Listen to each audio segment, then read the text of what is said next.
So, why did I leave Etsy? And some of you may be wondering, thinking about leaving Etsy as well, or maybe you're thinking of using it to start. And those are decisions that you need to make for yourself and your business. But this is going to be why I personally decided to leave Etsy and start my own shop.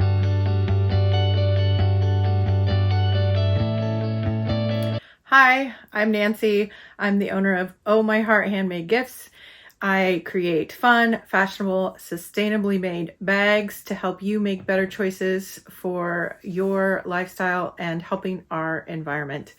And I look forward to sharing more about that with you in later videos. Today, I'm here to talk about why I decided to leave Etsy. If you haven't yet, I really would love if you subscribe down below, click like, share. I'm new to this whole YouTube channel thing, but I would love your encouragement and look forward to getting to know you all more. So a little background, I hand create my own patterns and then my own bags. And those bags are all focused on sustainably made materials. And the end goal is to help people reduce their single-use plastic. And so Etsy at the time was the perfect place for me to get my feet wet in an online shopping world. It's pretty intimidating when you get started as far as a retail shop, and Etsy felt like a safe place for me as a maker to put my stuff out there. It has its own platform. So, I mean, that's one of the perks of it is it's almost a household name now that people know to go search for handmade goods.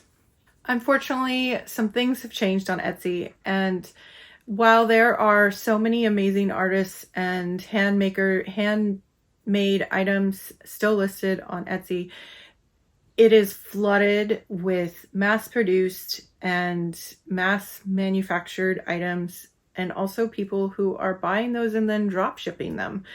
And while maybe there's a place and a time for that for people's businesses, it is not the place in a handcrafted market to compete against people who are hand making and, putting all their creative effort into creating something. And that's what I was really struggling with Etsy. There have been a lot of horror stories out there.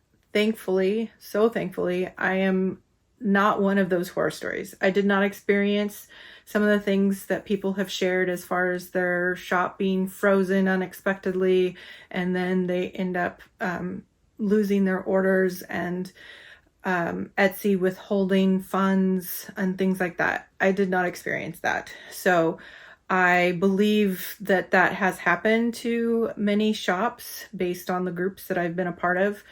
However, I'm not sharing that from my personal experience, and so I won't talk more about that today. You can find, I'm sure, lots of stories about that on the internet. But with that said, I do not want to be affiliated or associated with a company who treats their quote-unquote clients like that. Etsy is a business, and then we as artisans are their clients. We're paying to be on their platform, and I get that it is their playground and they can decide to ask us not to play there if they don't want to, and they get to set the rules, which is something I'll talk a little bit about later. And so I understood that going in. I needed to follow their rules, and their rules for the most part are appropriate. The rules are not the same for everyone, and Etsy, for one, I guess there's just too many people to police, and for me, it was causing too much drama, and I didn't want to be a part of it. And I did have sales on Etsy. It was not my main source of income. for my business. And so as far as deciding to leave, I'm sure that played a big role. It did not feel like an extreme financial loss for me to walk away from Etsy. With that said, for me, it was not only a business decision, it was a moral decision. I didn't like the way that they were handling things on the back end and the way that things were being talked about and other small businesses were being treated. It was also a decision that it was getting toxic.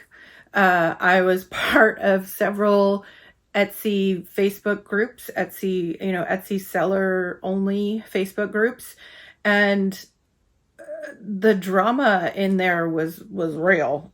People were definitely experiencing some really hard things, and they were finding the support in these groups, but that's just not something that I needed in my life. I did not need to be sucked into the drama of what Etsy was doing.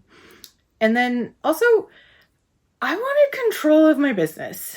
I was realizing that I had given up a lot of control of my business to Etsy. In order to rank up in the listings, I had to do certain things. It's kind of gamified. I needed to earn top seller badges in order to post. And then on top of the fees to list my items, you had to kind of pay to play if you wanted your listings up a certain ranking. And I'm sure this is true in a lot of places and a lot of different arenas, but then the branding was Etsy. I could brand my specific little shop within Etsy to a certain extent, but when people would ask me if I sell online, it was, visit my Etsy shop. It was not visit ohmyheartgifts.com. It was not visit, I would love for you to visit my online shop. Here it is. No, it was, go to Etsy and you can find me on Etsy. I wanted control back for my business and my branding and the way that I handled it. I also wanted more control as to how I could interact with my customers and how they could get a hold of me. And there were some points where Etsy would send out messages to people who had purchased from me, and I wasn't liking that. Like, it seemed like it was from me, but it was not. And so that in my book is not okay. They were trying to help, but it was not helpful. And then also they were encouraging discounts and free shipping, and all those things are wonderful to a certain extent. However, to almost make it a requirement, I did not want those parameters put on how I ran my business. So now I have a shop at ohmyheartgifts.com, where before it was more of just an informational site. So check it out. I would love for you to check it out. We're getting there. Lots of just so many puzzle pieces to a small business. And I know you all totally understand that and are here for it. And that is one of the things we're going to be talking about in future videos, is just how do we make all these pieces come together in order for us to be successful and reach our goals. So one of the other things that Etsy was doing that really bothered me was they would be on my listing. They went directly to, say, a wet bag, a sustainable wet bag listing.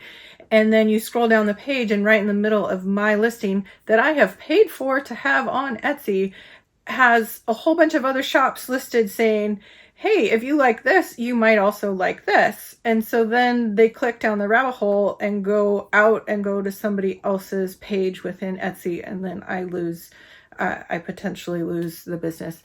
And so that was not okay with me. I paid, I was paying to be on Etsy. I was paying to be there.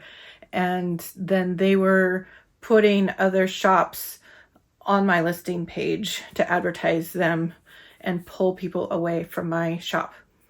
So now with my own shop, that's not going to happen, but I have to get people there. So where with Etsy, it was a platform where people were familiar with, and it's a search engine that people just go to search themselves. Well, now I'm playing in a much bigger playground on just Google search in general. And so I am in the process of learning how to drive traffic to my website. And I guess that's part of why I'm here on YouTube, sharing information. And then also my web store is just kind of crickets. But we're going to change that. And that's what this series is about, is the different things that I'm doing as a small business owner and a small creative business owner, and how to get more traffic and more sales on my site. So if you are here for that, I love it. And I just look forward to getting to know you better. Click subscribe, click like, click share, follow me on Instagram, or what I would really love is for you to go check out my website and send me a message. I'd love to hear from you. Have an awesome day and look forward to seeing you next time. Bye.